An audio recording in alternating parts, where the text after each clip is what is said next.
Want to welcome everyone to the 5th meeting of the House Education Committee. If you would please silence your phones or put them on vibrate in order to avoid interruption. Remote members may be considered present and vote on bills if they are participating from your annex office. If you are participating remotely but not from your annex office, you can participate in the discussion of a bill, but you will not be counted present and you cannot vote.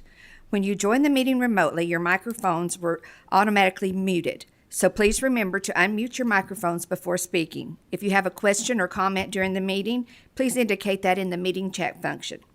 And with that, Mariah, if you will, please call the roll. Representative Baker, Here in person.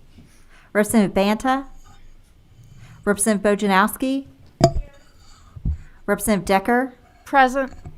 Representative Donahue, Yes, ma'am. Present. Representative Dossett, Present in the committee room. Representative Lewis, Here. Representative Massey, Representative McCool, Here. Representative Miller, Representative Gibbons Prunty, Here in person. Representative Rayburn, Representative Scott, Present in my annex office. Representative Timoney, Representative Tipton, Present in the room. Representative Weber, Representative White, Present in the room. Representative Wilner, I'm present in my annex office, but I want to note that I'll be back and forth between two different committee meetings. Vice Chair Carney, Vice Chair Riley, Here. Chair Huff. Present. Thank you very much. We'll try to move quickly. First, the bill we have for consideration is House Bill, well, let's take that out of order, and we'll just go through to the senator first and let him complete all of his. Senate Bill 127, an act relating to student health and safety. If Senator Wise would join us, please, at the table. If you have guests, introduce them as well as yourself, and you may proceed. Thank you, Madam Chair, members of the committee. Good morning. Thank you all so much for accommodating my schedule as we're currently still underway in the Senate. Senate Bill 127, and Madam Chair, I think that has a committee sub if we need to move on adoption of that. Okay. We have a motion on the sub by Representative Riley, a second by Representative Lewis. All in favor? Aye. All opposed? Committee sub is adopted. Thank you, members. Senate Bill 127 it relates to rescue inhalers. The bill was brought to me by the Asthma Society as well as the Lung Association. Basically, it changes the definition of medications to include bronchodilator rescue inhalers. It encourages schools to keep the bronchodilator rescue inhaler in at least 2 locations. That's not a mandate. It's just an encouragement. It also requires that each school will have policies and procedures in place when keeping bronchodilator rescue inhalers on hand.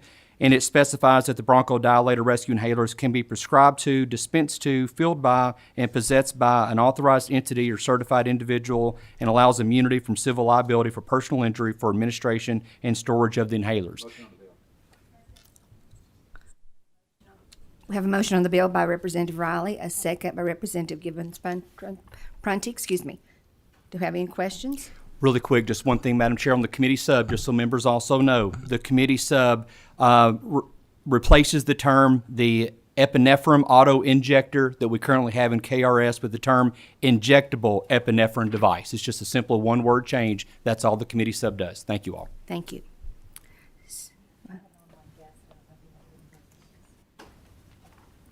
Seeing no questions, Mariah, please call the roll.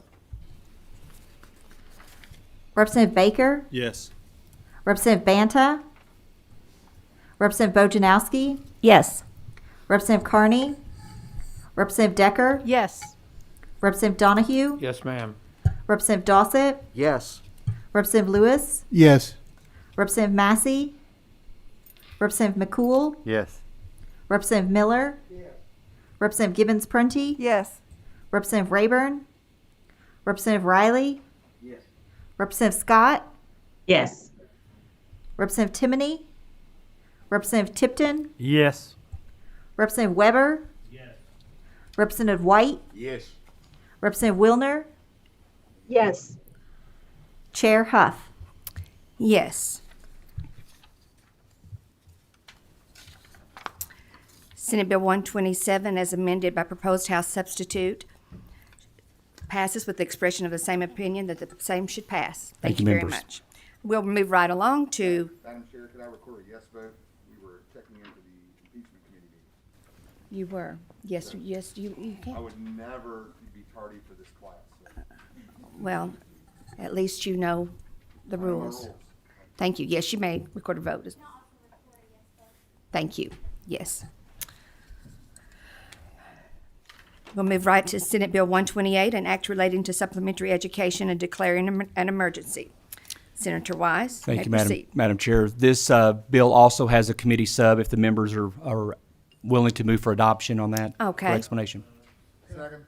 We have a motion on the sub by Representative Tipton, a second by Representative Massey. All in favor? All opposed? Committee sub is adopted. Thank you, members. Senate Bill 128 is a bill that has actually gotten a lot of coverage. It's got a lot of questions, but I consider it an opportunity bill.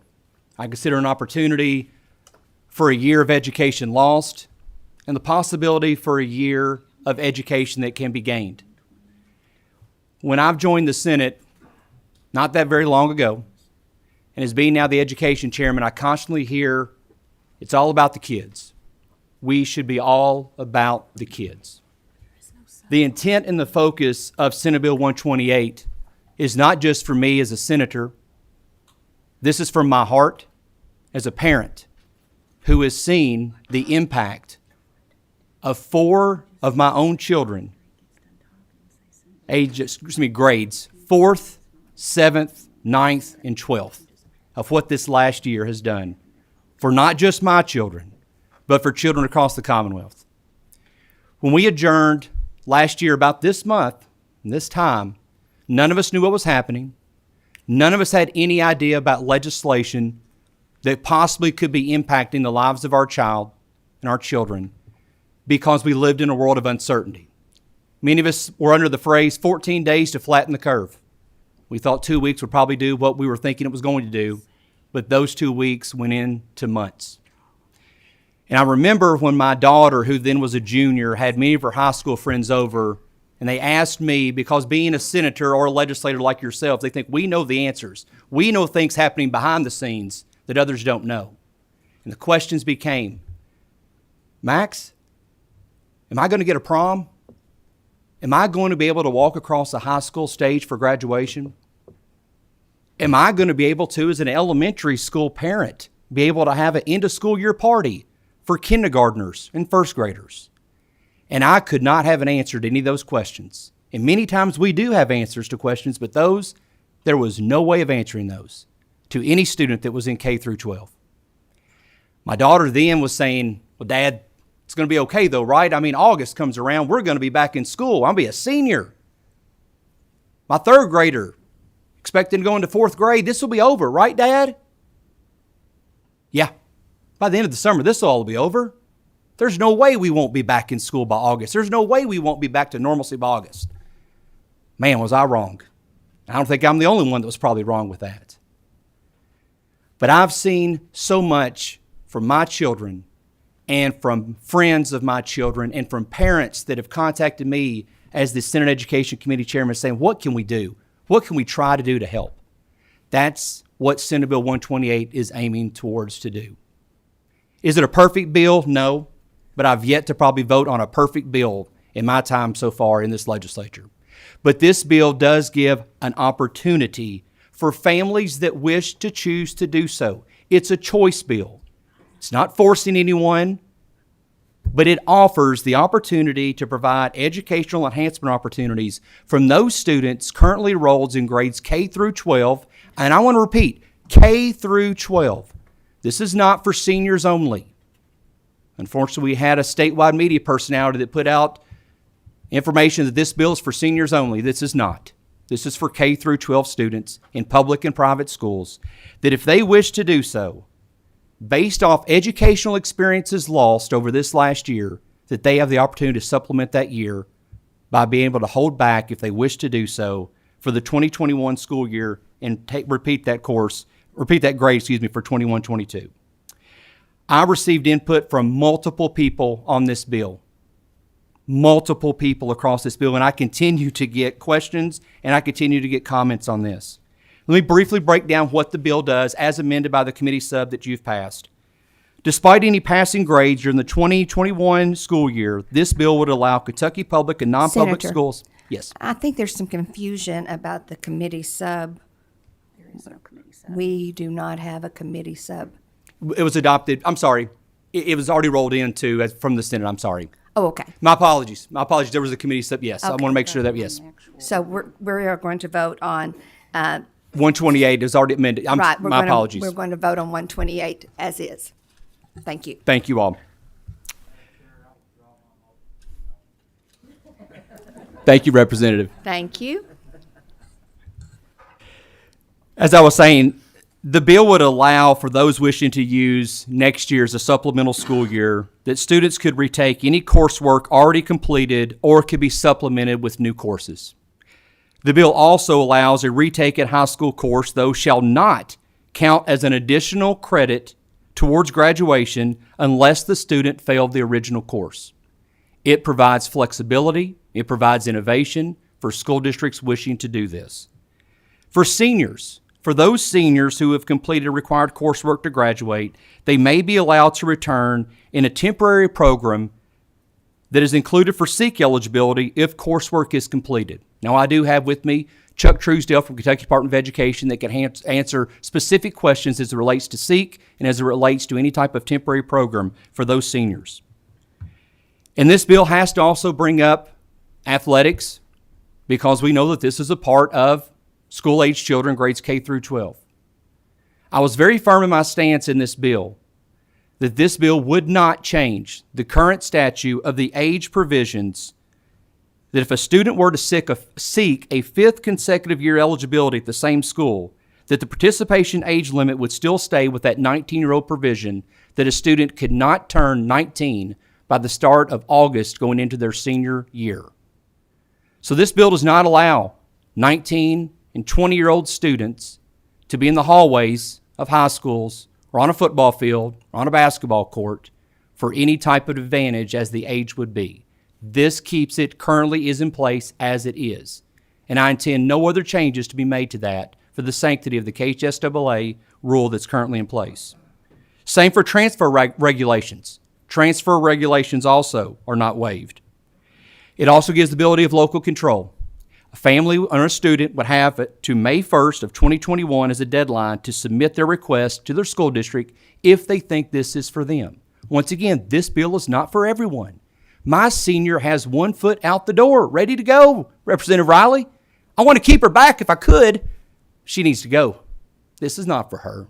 But she says, Dad, thanks for thinking of students. I've tried to do something for them.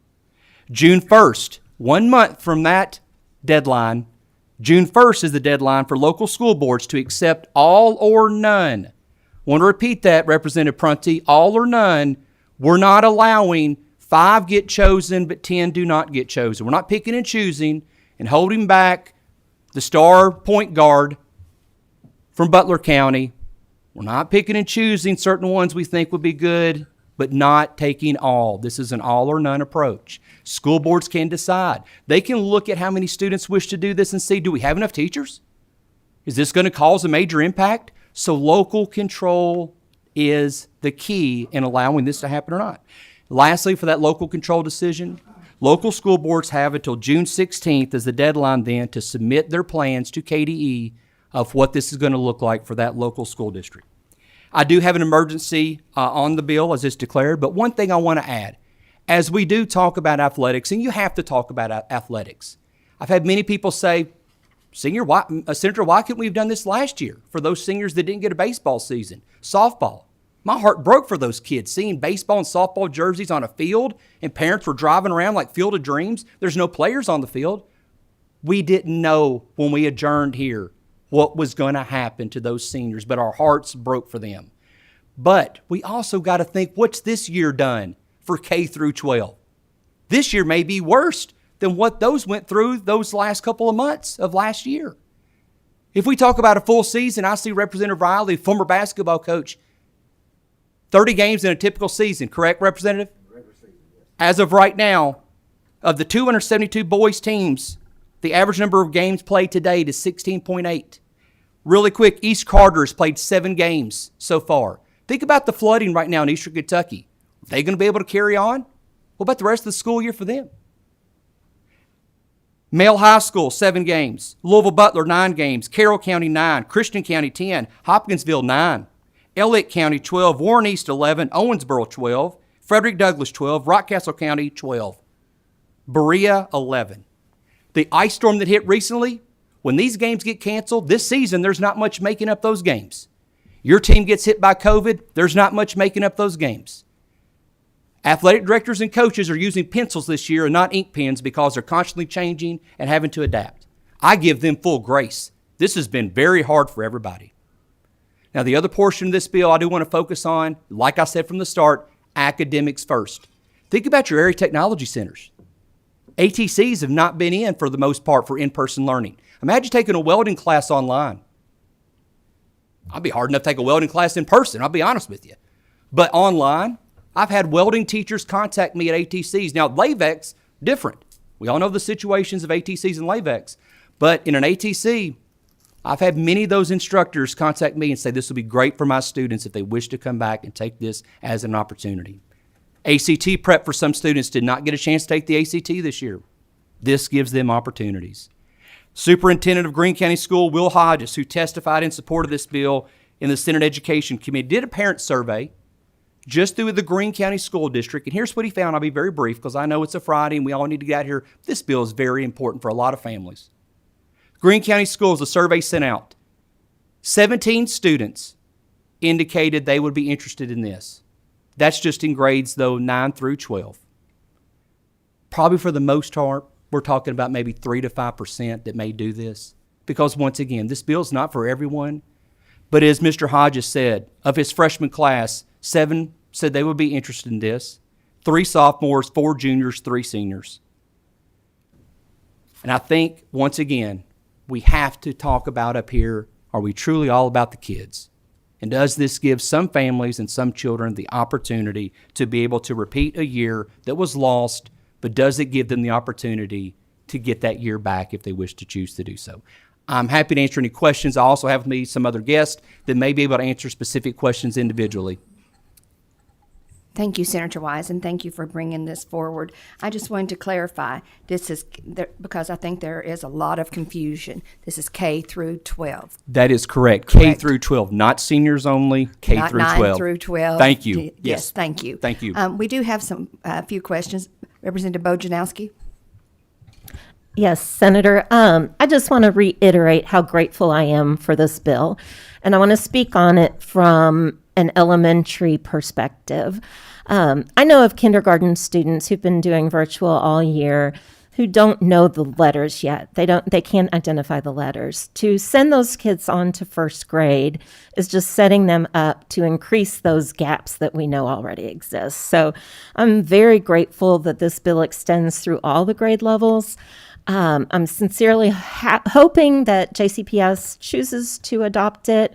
But I just want to reiterate my support for the initiative and really thinking about our kids. Thank you.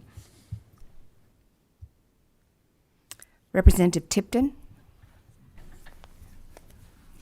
Thank you, Madam Chair. Senator Wise, I certainly appreciate you bringing this. As Representative Bojanowski just mentioned, we have so many children who are at risk. And we do not know how much learning loss there is. You and I have had conversations. You know my passion for early literacy, 4th grade reading proficiency. I think this would apply as well. I'm going to put my A&R committee hat on just a minute, if you don't mind. Has the department done any projections based on if we have 3%, if we have 5%, if we have 10% of students who return, how much additional dollars would be required in SEEK funding?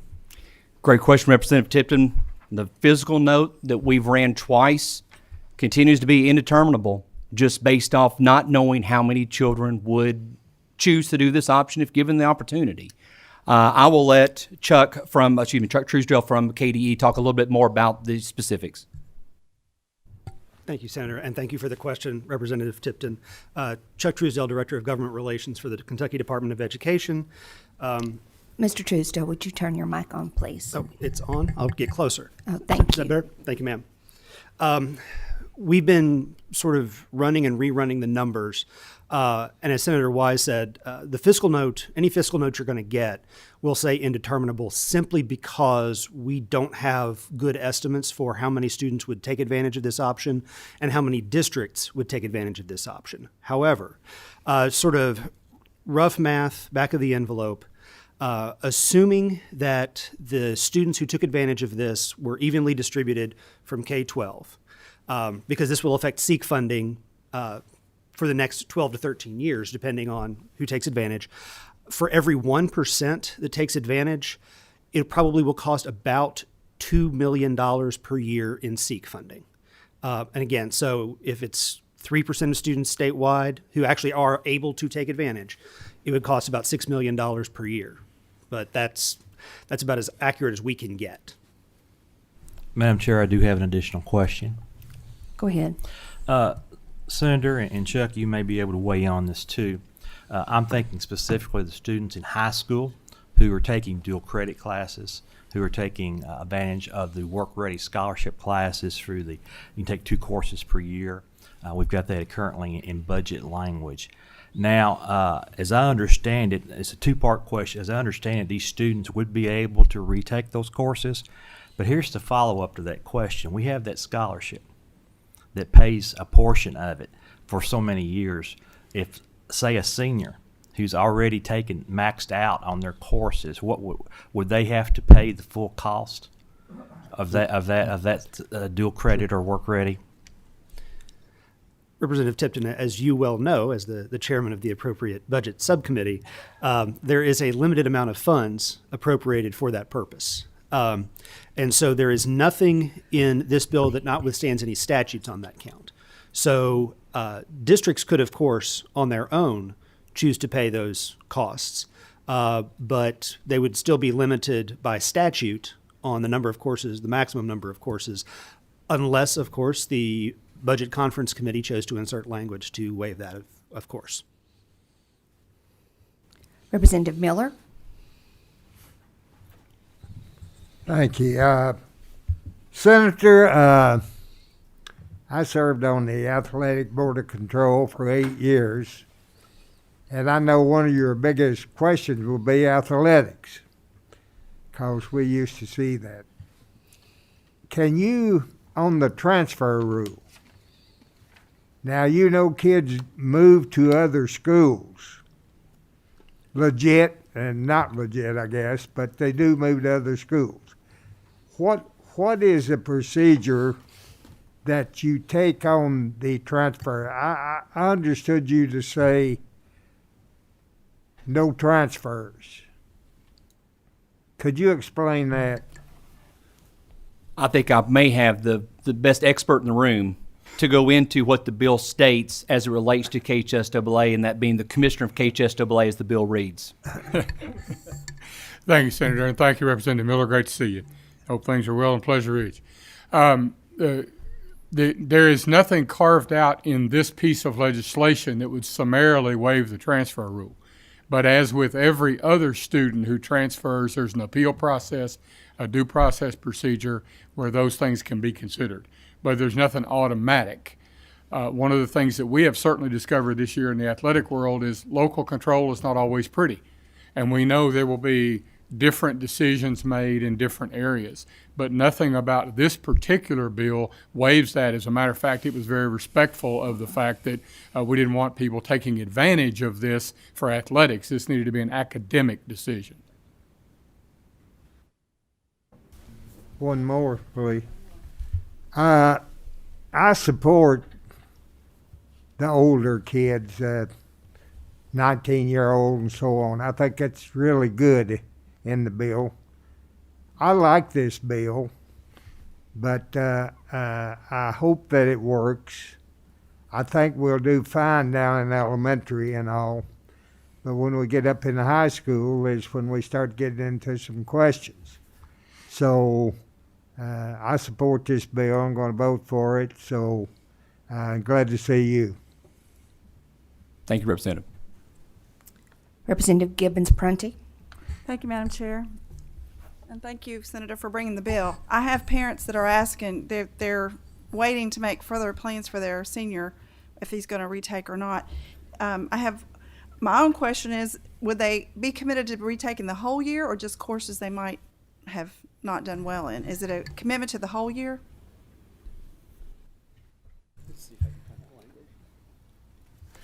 I'm going to refer to Chuck on this, as this was one of the things that we did bring up with the Department of Education. I'm looking at section 2 of the paragraph 1. It's just not real clear. I think the language indicates that schools would have flexibility on how students could do certain things academically, but in terms of eligibility to participate in, say, extracurricular activities, they need to be carrying the same course load that they would otherwise have to be carrying in order to participate in, for instance, athletics or something of that nature. You don't want students to, for example, in marching band, go to school until the state finals, and then they just drop out the next day because they've gotten what they wanted out of that experience. Follow-up question?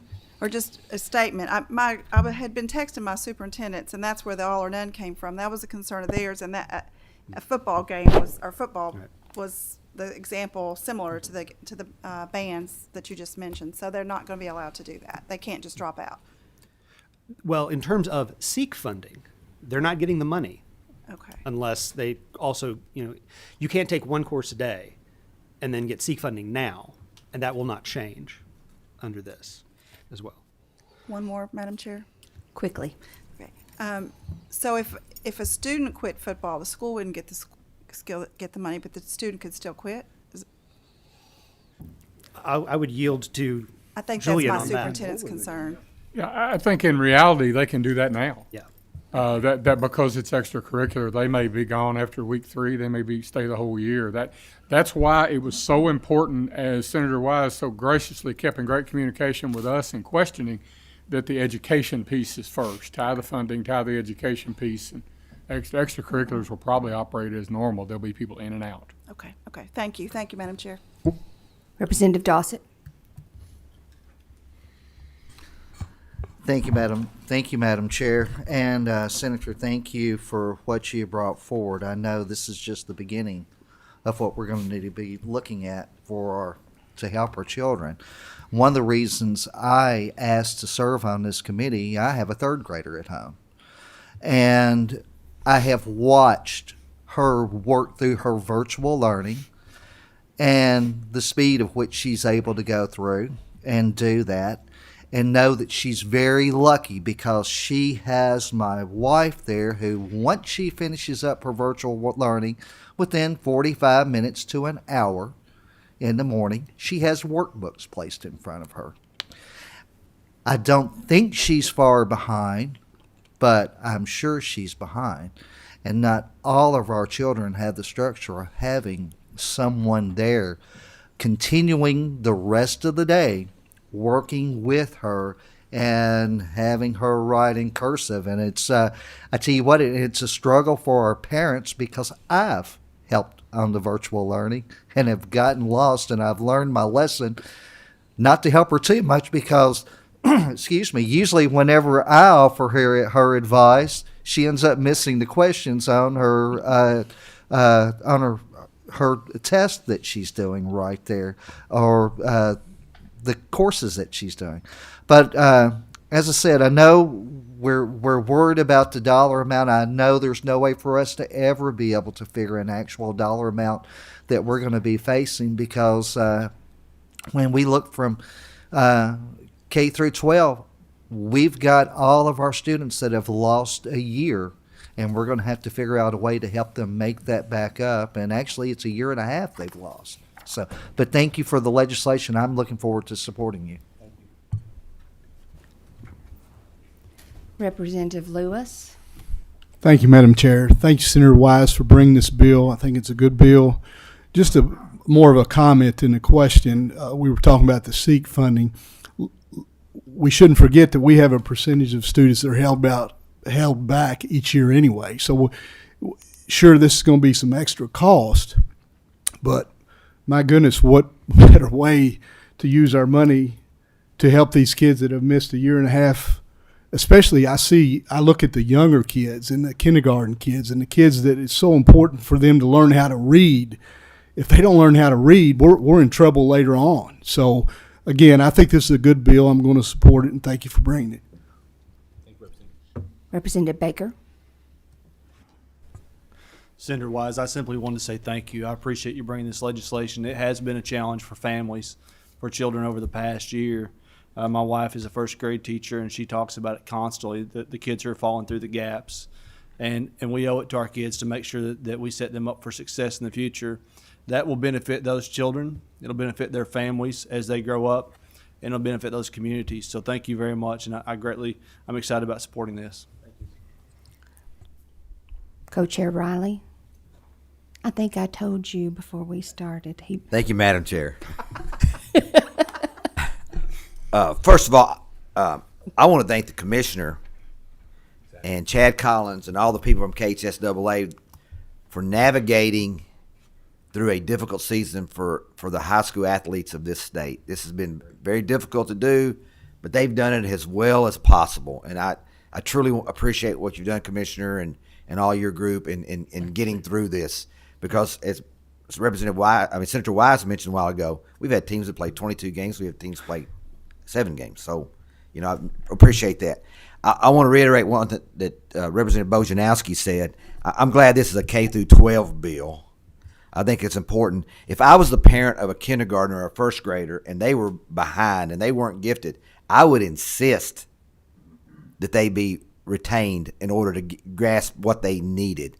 So I think that part of it is really about, because we've all, I'm a high school person and worked in high school, and it's always easy to be concerned about what the high schools have gone through. But these little elementary kids have gone through a very, very difficult time, and the ability to have that in there, I think, is very, very important. I want to reiterate what Senator Wise said. I really feel bad for the seniors of last year. I mean, they missed out on graduations and prom, and which, like the high school girl, that's like the greatest event of all time. And they missed out on all that, plus the spring sports missed out a whole bunch. Representative Prunty mentioned the part about band and football. Many of them are not going to continue school. I think they'll finish the semester, but many of them, once they get through that are seniors, they're probably going to stop and then go to college at that time. And I don't know there's anything you can do to prevent that from happening. That's just the reality is this. And the last thing I'll say, and a lot of people already asked questions, so I won't ask any questions, but we need to make sure that we're really patient with everybody when this happens next year, because there's going to be some difficulties as far as numbers are concerned. We don't know how many students are going to stay back. So everybody is going to need to be patient. The legislators are going to need to be patient with what's going to go on. Parents are going to need to be patient. School people who have shown unbelievable patience are going to need that. This is not going to be easy, what's being done. It's probably it's the right thing to do. It's not probably the right thing. It's the right thing to do, but it's not going to be easy. So I think we need to be cognizant of that. Thank you. I don't see any further questions. Do we have a motion on the bill? Second. Have a motion by Representative Riley, a second by Representative Massey. Mariah, please call the roll. Representative Baker? Yes. Representative Banta? Representative Bojanowski? Yes. Representative Carney? Representative Decker? Yes. Representative Donahue? Yes, ma'am. Representative Dossett? Yes. Representative Lewis? Yes. Representative Massey? Yes. Representative McCool? Yes. Representative Miller? Yes. Representative Gibbons Prunty? Yes. Representative Rayburn? Yes. Representative Riley? Representative Scott? Yes. Representative Timoney? Representative Tipton? Yes. Representative Weber? Representative White? Yes. Representative Wilner? Yes. Chair Huff? Yes. Senate Bill 127 passes with the expression, 128 passes with the expression of opinion that the same should pass. Thank you, members. Also, just publicly to thank the Kentucky High School Athletic Association Commissioner Julian Tackett, Chad Collins as well, and also KDE with Chuck Truesdale and others. Thank you all. Thank you, gentlemen, for all your work. You can just remain at the table, and we will discuss Senate Bill 225, an act relating to the Kentucky Educational Excellence Scholarship and declaring an emergency. Senator, you may proceed. Madam Chair, members, this will be very brief. Senate Bill 225 relates to keys, kind of a follow-up to what 128 does. This is an opportunity bill. It allows the current senior class, if they had a better GPA their junior year than this current senior year, they would be able to utilize the best GPA from last year to supplement this year. Thank you all. And 9th, 10th, and 11th grade can incentivize if they do better next year than what they've done this year. Thank you all. We have a motion on the bill, Representative Riley, a second by Representative Lewis. I don't see any questions. Mariah, please call the roll. Representative Baker? Yes. Representative Banta? Representative Bojanowski? Yes, and may I briefly explain my vote? Yes. I'm so grateful for this. So many people have talked to me, and that Keys money piece is really important, and the additional pressure on their students about the Keys money and their GPA will be relieved by this. So I'm very grateful, and thank you. Representative Carney? Representative Decker? Yes. Representative Donahue? Yes, ma'am. Representative Dossett? Yes. Representative Lewis? Yes. Representative Massey? Yes. Representative McCool? Yes. Representative Miller? Yes. Representative Gibbons Prunty? Representative Rayburn? Representative Riley? One of the things that I'm attempting to do is I've talked to people in the budget committee about trying to allow our seniors, our juniors of this year that'll be seniors next year, to take the ACT again in the fall of next year in order to improve their score. I think that kind of goes along with what Central Wise is trying to do here, because that also improves scholarship opportunities. So I'm a yes. Representative Scott? Yes. Representative Timoney? Representative Tipton? Yes. Representative Weber? Yes. Representative White? Yes. Representative Wilner? Chair Huff? Yes. Senate Bill 225 passes with the expression of opinion that the same should pass. Members, thank you all. Have a wonderful weekend. Thank you. Thank you, Senator. Now, we will return back to House Bill 163. If Mr. Truesdale would please come to the table, I'll just remain here. It's an act relating to teacher certification. This came about when we started discussing, prior to, I think it was 1995, teachers held a lifetime certification. And those individuals that were required to recertify every 5 years are just now retiring. And to recertify, there's a lot of stipulations within how you are able to research. So we wanted to make that easier and simpler, and look at ways that we could get people back into the classroom, or people that had left the career of education, and entice them to return. So I'm going to let Mr. Truesdale introduce himself and tell you some specifics of what we've come up with. Thank you for joining us. Thank you, Madam Chair. Do I need to introduce myself again? Because I think everybody knows me by now. Well, Chuck Truesdale, Director of Government Relations for the Kentucky Department of Education. thank you. Thank you, ma'am. There are two provisions in the committee sub on House Bill 163, and they apply to two different groups of teachers. The first is the group of teachers who have retired or who are within 1 year of retiring. They can apply for a 10-year, what we call an emeritus certificate. The other group is a group that has left the classroom. They have not retired, but they have left the classroom and their certification has lapsed, and they would be eligible to get a 5-year exception certificate. Anything beyond that 5 years, then they would have to go through the normal process to get their 5 years. EPSB would promulgate regs related to that, and that is essentially just to make sure that they indeed did retire, or that they can prove that they had the requisite experience in the classroom before their certificate lapsed, that sort of thing. Okay. Do we have a motion on the sub? Representative Miller, second by Representative Massey. All in favor? Aye. All opposed? Committee sub is adopted. We have a motion on the bill by Representative Tipton, a second by Representative Massey. Any questions? Seeing none, Mariah, please call the roll. Representative Baker, Yes. Representative Banta, Representative Bojanowski, Yes. Representative Carney, Representative Decker, Yes. Representative Donahue, Yes, ma'am. Representative Dossett, Yes. Representative Lewis, Yes. Representative Massey, Yes. Representative McCool, Yes. Representative Miller, Representative Gibbons Prunty, Representative Rayburn, Representative Riley, Yes. Representative Scott, Yes. Representative Timoney, Representative Tipton, Yes. Representative Weber, Representative White, Representative Wilner, Chair Huff. Yes. House Bill 163 passes with the opinion that the same should pass with the committee subattached. Thank you so much, Mr. Truesdale, for joining us today.